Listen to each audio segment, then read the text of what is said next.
फिर से देखिए, एक कूलम आवेश को, एकांक आवेश जबकि हमने बाहर लिया था इसलिए उसको हम कह सकते हैं एक कूलम आवेश को। आवेश की मात्रा कितनी लेनी है? एक कूलम।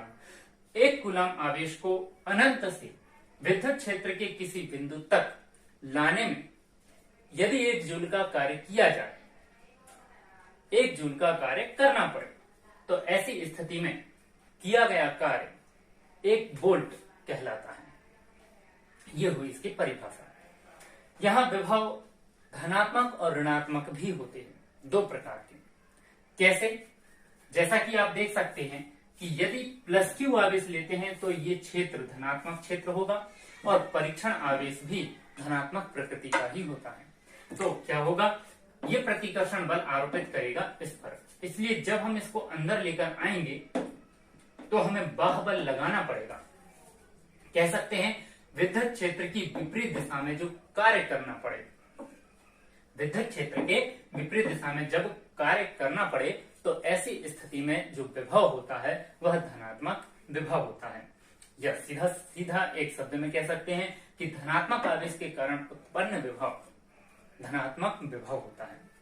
और यदि हम यहाँ माइनस आवेश के द्वारा क्षेत्र मान लें तो अब परीक्षण आवेश को लाने में कार्य करना नहीं पड़ेगा, जबकि विद्युत क्षेत्र स्वयं कार्य करेगा ना। इसलिए हम कह सकते हैं कि ऋणात्मक आवेश के कारण उत्पन्न विद्युत क्षेत्र में जब परीक्षण आवेश को रखा जाता है तो विद्युत क्षेत्र, वह विद्युत क्षेत्र स्वयं कार्य करता है, आकर्षण बल लगेगा, क्योंकि ये प्लस और ये माइनस प्रकृति का है। इस वजह से कार्य किया जाएगा, कार्य किया जाएगा नहीं, इसे बोला जाए कार्य प्राप्त होगा। किसे?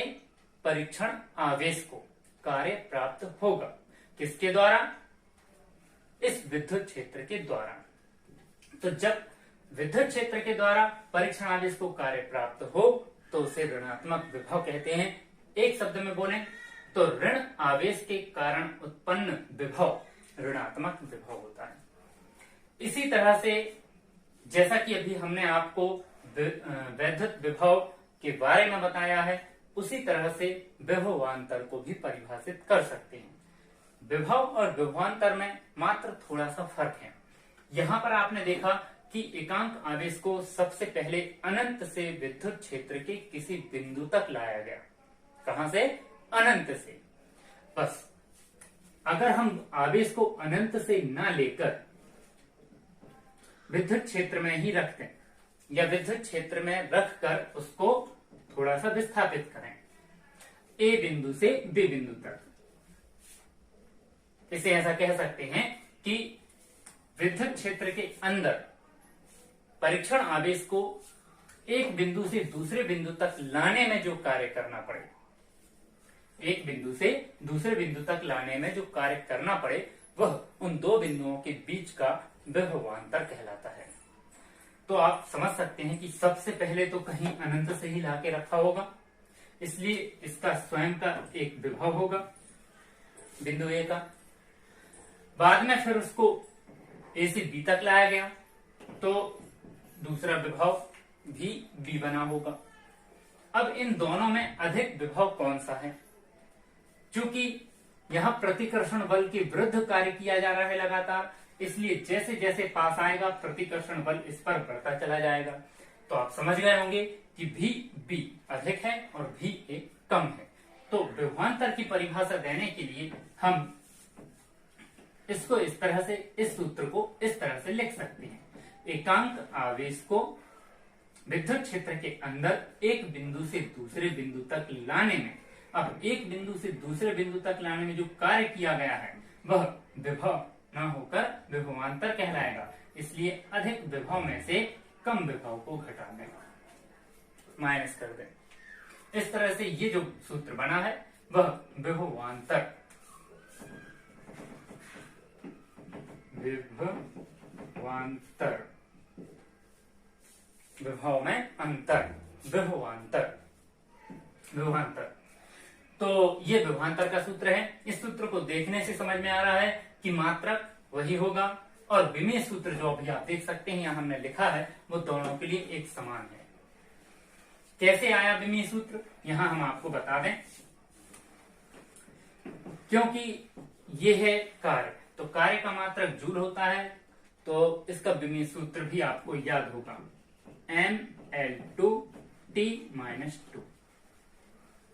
इसके बाद इसका AT, ये विमेय सूत्र हैं दोनों कार्य के और आवेश के। आप इसको कैलकुलेट करें तो यहाँ पे mL2 और ये एडजस्ट किया जाए तो -1 बच, ये ऊपर जाके -3 हो जाएगा, फिर A और ऊपर ले जाओ तो -1। आपने देखा ये विमेय सूत्र तैयार। इस तरह से विमेय सूत्र बनाए जा सकते हैं। तो यहां हमने आपको विभव और विभवांतर के, स्पेशली विभव और विभवांतर को समझना अनिवार्य था, जो कि हमने आपको बताया। जिस तरह से विभव धनात्मक और ऋणात्मक होता है, उसी तरह से विभवांतर भी धनात्मक और ऋणात्मक होता है। तो आज के टॉपिक में हमने विभव और विभवांतर पर जोर दिया, क्या कहलाता है। विभव और विभवांतर को समझने के लिए हमने सबसे पहले स्थिर वैद्युत स्थितिज ऊर्जा के बारे में पढ़ा, फिर उससे प्राप्त सूत्र में हमने उसका थोड़ा एडजस्टमेंट करते हुए विभव की परिभाषा बनाई। विभव की परिभाषा को इस डायग्राम में समझा। शर्त विभव के लिए क्या रही, अनंत से आवेश को विद्युत क्षेत्र के किसी बिंदु तक लाना में जो कार्य किया जाए वह विभव है। लेकिन यदि विद्युत क्षेत्र के अंदर ही एक बिंदु से दूसरे बिंदु तक आवेश को ले जाया जाए तो जो कार्य किया गया वह विभवांतर है।